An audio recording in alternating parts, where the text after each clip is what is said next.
انا اسمي كريمش شهيق. طب انت هتعمل وسام معاك انت وسام بقول لك يا سيدي معاك. طب لعلمك الناس ممكن تشتمك. صباح الخير كمان بتقول لي صباح الخير. انت جيت يوميها متاخر وانا اتبسطت عشان انا كنت عايز نتخانق يومين. كل شويه الاقي حد يقول لي ايه انا اسمي وسام على فكره وانت مش عارف ليه القفش. لا انا عارف حبيبي على ابيض. يا شاهين ازيك عامل ايه؟ اخبارك ايه؟ بحب حضرتك جدا. مين حضرتك؟ الله اول مره اتقابلنا كان ازاي؟ كاتب كتاب في راجل بسام بالظبط.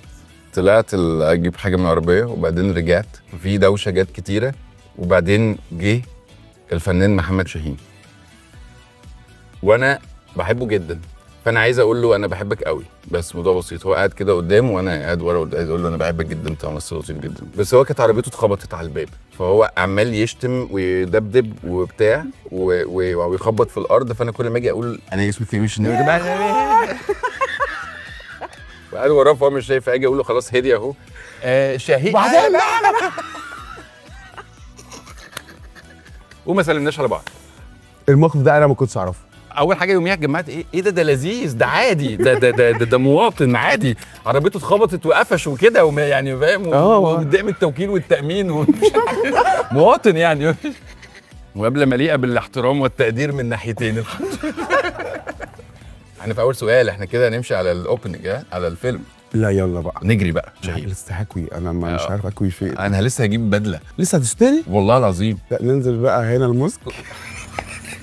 طيب لام شمسيه انت احكي لام شمسيه بقى يوم لام شمسيه. كريم كلمني في يوم وقال لي انت فين؟ انا في البيت. طب ممكن اجي لك؟ طبعا ممكن تجي لي. كانت اول مره يجي لي البيت. بيت حلو قوي. بحبك والله. فقعدنا نرغي ونحكي ونتكلم وبعدين قال لي لام شمسيه رحت فعلا. انا مستني بقى اللقطه بتاع لا ده دور خطر جدا. ماشي ده من عندك انت دي. ايوه في دماغي رايح بقى انا قاعد هنا 4 ساعات النهارده بقنع شاهين بس الدور مهم وبتاع. فلو ايه لام شمسيه معاك انا بقول لك اتعدلت والله العظيم على طول. لام شمسيه مسلسل معاك طب ممكن اكمل؟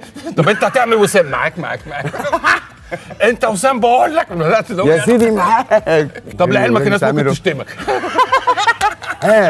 هتعمل ايه؟ هتعملوا ايه؟ طب كاريرك هينتهي اهو وهتتكره. معاك طب اوصل لي الفقره. كنت دايما شايل هم الدور ده وحاسس انه محتاج مجهود وشاهين خلاني لا انا ما بذلتش المجهود اللي كنت متخيل اني ابذله يعني في جزء كبير ليه علاقه بان انت خليت التجربه دي قايمه بالاساس على ان احنا بنعمل الشخصيه وما شايلتنيش هم حاجات كنت جاهز اشيل همها لانه حاسس ان ده دوري فشكرا يعني انا هدي لك يا نهار ابيض. لا وهاخد منك حاجات تانية بس ممكن نحكي على المشهد اللي هو بيروح يقابل امه للمره الاخيره قبل المحاكمه على الباب وشاهين جيت متاخر يوميها شاهين. لا ده بقول لي صباح ده اللي هو حصل اليوم ده بقى هو اليوم ده صباح الخير كمان بتقول لي صباح الخير. انت جيت يوميها متاخر وانا اتبسطت عشان انا كنت عايز نتخانق يوميها. وراح مسك بقى او حبيت انا بقى متاخر. انت جاي متاخر اليوم ده مهم جاي متاخر. وعمل المشهد ده اتكلم يعني شاهين واستاذ صفاء طوخي لانه شاهين بدا وهو جايين نعمل بروفا بس دوره ان هو يخبط وامه ما بتفتحلوش ما بيعملش حاجه وفجاه واحنا المفروض نعمل بروفا فشاهين قرر فجاه بقى في المود جدا لدرجه ان احنا لازم نصور. فانا سامع من ناحيه شاهين بيأدي حلو جدا المساعدين بيقولوا لي مصطفى مش جاهز ومصطفى فهمي بيشتم في السماعه بتاعت التصوير. يعني ايه حرام عليك؟ انا ببقى قاعد بسماعتين حرام عليك وانا عايز اسمع مزيكا اصلا المشهد. فبعدها شاهين عمل اداء اكسبشنال. اول ما قلت كات لقيت مصطفى فهمي واقف ورا المونيتور عامل لي كمان بيدبدب وبيدفن. انا لازم اعيده. قلت له حد عمل قال لي لازم اعيده. طبعا شخصيته قويه جدا مع الاقسام زي ما هو ده.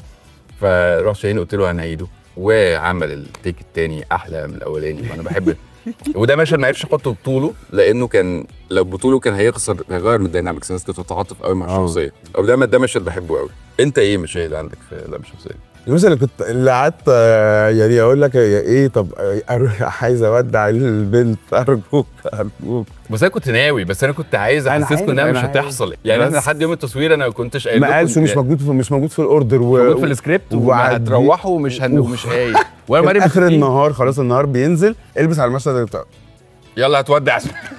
رحت لابس وعملنا المشهد في تك هو كان جاذبي وانا ما اعرفش. كنت عايزك تحس انت وياسمين انه ده اللحظه دي مش هتيجي انت وعملتها مش هتيجي، فما انت جت اللحظه دي عملت حاجه. شكرا على فكره. انت بقى معلش، العفو شكرا بقى يا عم. والله شكرا جدا كبير يعني. وانا جدا جدا. انا مش حاسس الناس كده شاهين، ودي مفاجاه بصراحه. هو اللي كده هو شاهين اللي اسمه مسام، بس كورونا انا يعني اي حد اسمه كل شويه الاقي حد يقول لي ايه، بيكسب يسلم كده ويضغط يقول انا اسمي مسام على فكره. انا اسمي ويعني مالي حضرتك ده في ايه ده؟ منهم ابن خالتي يعني. اول واحد والله العظيم بجد قال لي انت اسمي وسام على فكره. فاكر ولا انت قاصد؟ طب ايه اصعب مشهد عملناه مع بعض؟ دي حلوه دي، انا مش عارف، قول انت. الهرشه السبعه، المشهد اللي هو انا وامينه على تو كاركترز يعني بيعاتبوا بعض. لما كنت قافش عليا الصبح اليوم ده كان قافش عليا وانا بتبرجل يعني مش فاهم قوي ايه، بس يعني ايه فاهم ومش فاهم، بس يعني ايه ليه يعني ليه القفش؟ وانت مش عارف ليه القفش؟ لا انا عارف. طيب انا قلت على فكره، انا قلت دلوقتي حالا هو والله العظيم ان انا عارف وايه يعني بستعبط ومش عارف. ماشي هو ماشي لو كده اوكي. قلت والله فعلا ليه القفش؟ انا صغير برجلت يعني وعملت تيك وحش وحاسه بفكر وبقول حاجه ثانيه، بس بعدين راح قال لي ايه ده؟ مين اللي بيتكلم؟ فين ادم؟ هم متخانقين وكان في عربيه، كان في مشروع عربيه وكانوا كده بس ومشي. وطول اليوم ما بيتكلمش. قولوا له لا بس المشهد ده والله لا مفيش، رجعنا عادي. بقول لك كل ما هو بقى ايوه، بس ساعتها اداني الدفعه. ماشي يا باشا اتفضل روح، يلا اتفضلوا. انا بحبك قوي حقيقي. يا نهار ابيض، يعني دي فرصه لذيذه اقول لك يعني جدا، لان انت شجاع جدا، ويعني من غيرك لام شمسيه ده ما كانش هيطلع بالشكل اللي هو فيه. قرار راجل شجاع قوي وممثل كبير. بس السلام عليكم. شكرا كبير حبيبي. ابيض رمضان كتير النهارده. ايوه.